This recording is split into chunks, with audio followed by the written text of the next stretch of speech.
Phone ಯಾಕೆ ಇಷ್ಟು slow ಆಗಿದೆ?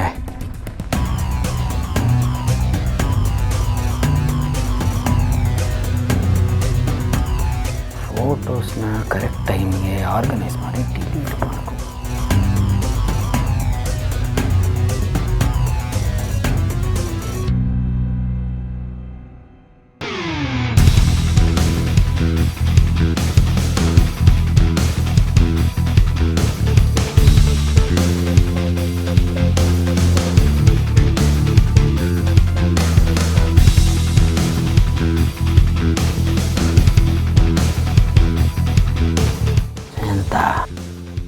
ಟೈಮಿಗೆ ಆರ್ಗನೈಸ್ ಮಾಡಿಕೊಂಡ್ರೆ ಯಾವುದೇ ಕಷ್ಟ.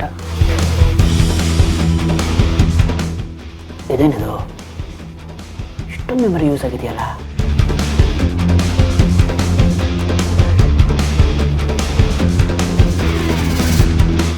ಆ್ಯಪ್ ಓವರ್ಲೋಡ್ ಅಂತ ಇದೆಯಲ್ಲ, ಯಾವ್ಯಾವ ಆ್ಯಪ್ಸ್ ಇವೆ?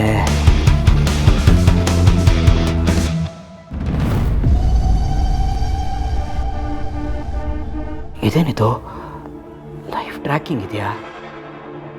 ವರ್ಕಿಂಗ್ ಆ್ಯಪನ್ನು ನನ್ನ ಫೋನಲ್ಲಿ ಯಾರು ಇನ್ಸ್ಟಾಲ್ ಮಾಡೋಕ್ಕೆ ಸಾಧ್ಯ? ನೋ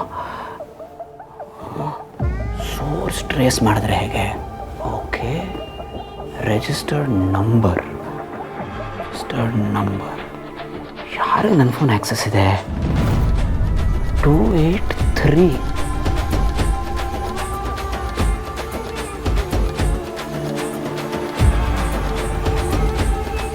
ಇದು ಚಿನ್ನುಮರಿ ನಂಬರ್ ಅಲ್ವಾ? ಚಿನ್ನುಮರಿ ನೋ ಚಿನ್ನುಮರಿ ಹಾಗೆಲ್ಲ ಮಾಡಲ್ಲ. ನೀನೇ ಸುಮ್ಮನೆ ಏನೇನೋ ಅನ್ಕೋತಾ ಇದ್ದೀರ ಅಂತ. ಆದರೆ ಅವ್ರದ್ದೇ ಫೋನ್ ನಂಬರು. ನನ್ನ ಫೋನ್ಗೆ ಆ್ಯಕ್ಸಸ್ ಇರೋದು ಅವರೊಬ್ಬರಿಗೆ ಅಲ್ವಾ?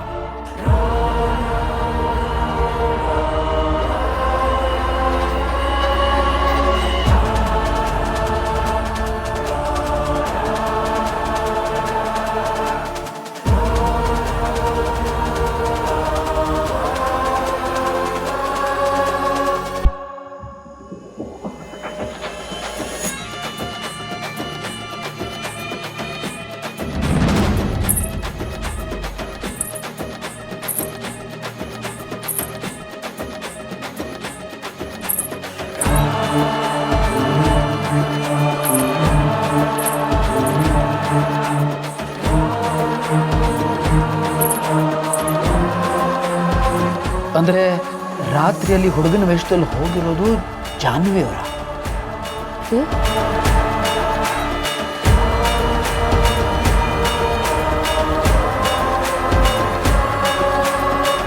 ಏನ್ರಿ ಹೀಗೆ ನೋಡ್ತಾ ಇದ್ದೀರಾ? ಜಾನ್ವಿ ಅವರೇ, ಜಯಂತನ ಜೀವನದಲ್ಲಿ ನೀವೊಂಥರ ಸುಂದರ ಮರೀಚಿಕೆ ಇದ್ದಾಗೆ. ನಿಮ್ಮನ್ನು ಎಷ್ಟು ನೋಡಿದ್ರೂ ನೋಡ್ತಾನೆ ಇರಬೇಕು ಅನ್ಸುತ್ತೆ. ಅದಕ್ಕೆ ಇದೆಲ್ಲ ಸುಳ್ಳು ಸಾಕು. ನಿಜ ಏನು ಯೋಚನೆ ಮಾಡ್ತಿದ್ರಿ ಅದನ್ನು ಹೇಳಿ. So sorry.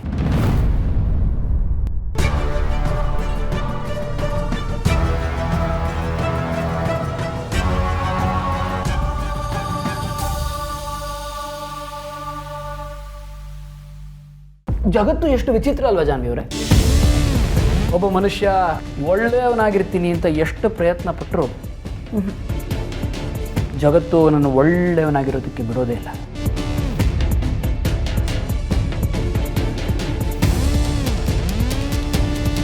ನೀವು ಯಾವುದ್ರ ಬಗ್ಗೆ ಮಾತಾಡ್ತಿದ್ದೀರಾ? ಬಿಸ್ನೆಸ್ ಬಗ್ಗೆ ಜಾನ್ವಿ ಅವರೇ, ಪ್ಯೂರ್ ಬಿಸ್ನೆಸ್. ಈಗೊಬ್ಬ ಮನುಷ್ಯ ಎಲ್ಲ ಸಹವಾಸಗಳನ್ನು ಬಿಟ್ಟು ನಾನು ಒಳ್ಳೆಯವನಾಗಿರ್ತೀನಿ ಅಂತ ಪ್ರಯತ್ನ ಪಡ್ತಾನೆ ಅಂತ ಇಟ್ಕೊಳ್ಳೋಣ. ಅಥವಾ ಯಾವುದೇ ಸನ್ನಿವೇಶ ಬಂದರೂ ನಾನು ಮಾತ್ರ ಒಳ್ಳೆಯವನು ಅಂತ ಡಿಸೈಡ್ ಮಾಡ್ತಾನೆ ಅಂತಲೇ ಇಟ್ಕೊಳ್ಳೋಣ. ಆದರೆ ಜಗತ್ತು ಬಿಡೋದಿಲ್ಲ. ಈ ಜನ ಯಾವುದೋ ಒಂದು ಕಾರಣ ಹುಡುಕಿ ಪದೇ ಪದೇ ಅನುಮಾನದಿಂದ ಅವನೊಳಗಿರೋ ಮೃಗನ ಕೆದಕ್ತಾ ಇರ್ತಾರೆ.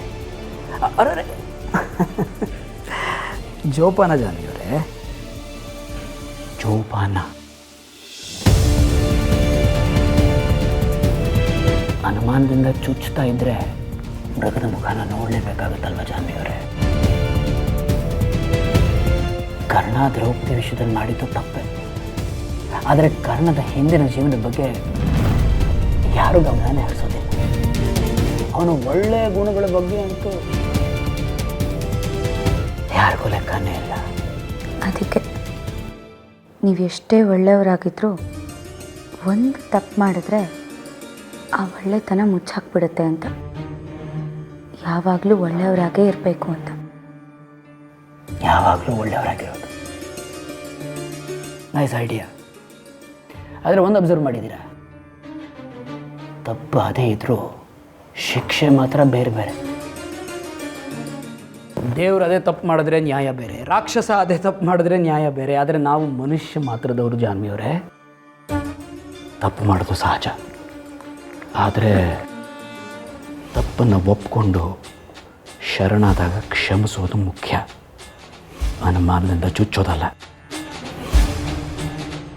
ಈಗ ಏನಾಯಿತು ಅಂತ ಹೀಗೆಲ್ಲ ಮಾತಾಡ್ತಿದ್ದೀರಾ? ಯಾರು ಏನಂದ್ರು?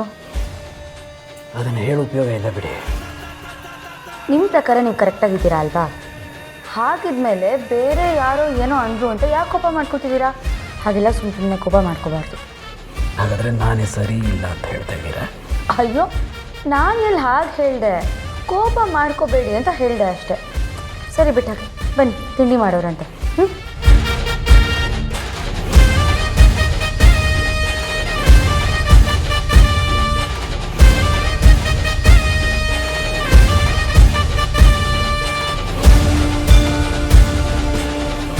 ಚಿನ್ನಮರಿ, ಜಯಂತನ ಜೊತೆಗಿದ್ದು ನೀವು ಆಟ ಆಡ್ತಾ ಇದ್ದೀರಾ.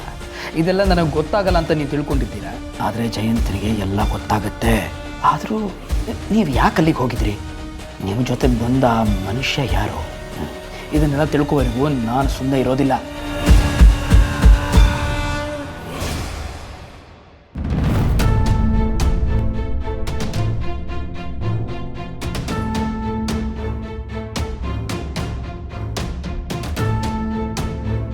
ಯಾಕೆ ಇವ್ರಿಗೆ ಈ ರೀತಿ ಮಾತಾಡಿದ್ರು?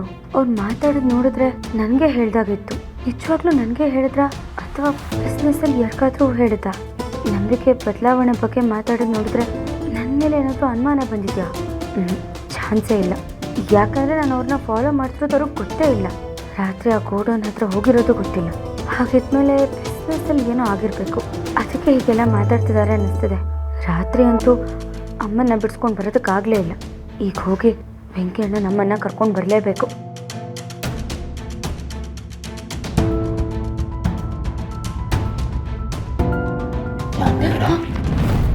ಮೆಚ್ಚಬೇಡಿ, ನಾನೇ ಕೂತ್ಕೊಳ್ಳಿ. ನಾನು ಆಫೀಸ್ಗೆ ಹೋಗಿ ಬರ್ತೀನಿ. ನೀವೇನಾದರೂ ಇವತ್ತು ಮಾರ್ಕೆಟ್ ಕಡೆ ಹೋಗೋದಿದ್ರೆ ಐ ಕ್ಯಾನ್ ಡ್ರಾಪ್ ಯು. ಇಲ್ಲ, ನನಗೆ ಯಾಕೋ ಇವಾಗ ಹೋಗೋಕ್ಕೆ ಮೂಡಿಲ್ಲ. ನೀವು ಸಂಜೆ ಬಂದಮೇಲೆ ಇಬ್ಬರು ಒಟ್ಟಿಗೆ ಹೋಗೋಣ. ರೈಟ್, ಸಂಜೆ ಸಿಗ್ತೀನಿ.